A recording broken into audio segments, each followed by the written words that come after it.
ফের সরকারি হোমের নিরাপত্তার বড়সড় গলদ। সরকারি হোম থেকে নিখোঁজ হয়ে গেল 4 জন কিশোর। বহরমপুরের কাজী নজরুল ইসলাম হোম থেকে 4 জন কিশোর নিখোঁজ হয়ে যায়। গত 1.5 বছর আগে এই কাজী নজরুল ইসলাম হোম থেকে 11 জন কিশোর নিখোঁজ হয়ে গেছিল।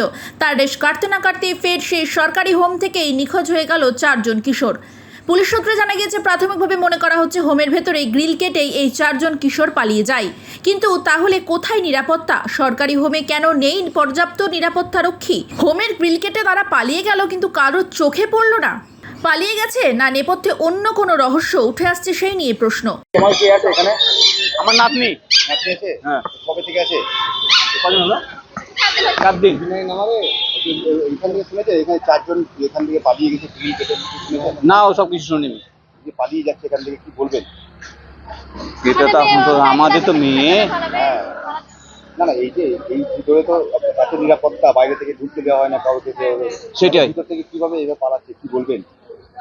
এটাই আমরা বলবো যে কিভাবে বাঁচবো বলো, যে গ্রিল আছে আর দরজা, বড় দরজা আছে, কিভাবে লোক আছে, কি করে পালিয়ে যেতে পারে?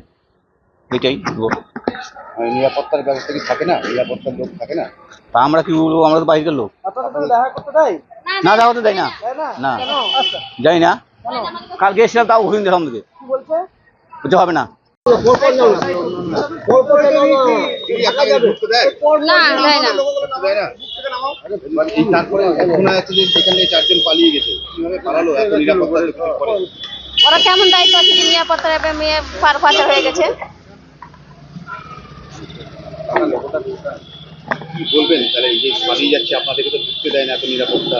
আমাদের যেমন ঢুকতে যাই সেরকম ব্যবস্থা করা হোক। আমরা মা দেখবো মেয়েকে, আমরা মা আমি যেমন ঢুকতে দেয় ভালো সুস্থ সুরক্ষভাবে, যেমন মেয়েরা থাকে ভিতরে ভালোভাবে। এত নিরাপত্তা তারপরে যে পালিয়ে যাচ্ছে, এটা কিভাবে দেখবেন? ওদের দায়িত্ব রেখেছি, তো ওরা যদি পালিয়ে নিয়ে করে দেয় বাচ্চাকে, তা আমাদের তো কিছু করার নাই। কি নাম আপনার? শিবলি ম্যাম। আপনারা থানায় জানাবেন? কমপ্লেন।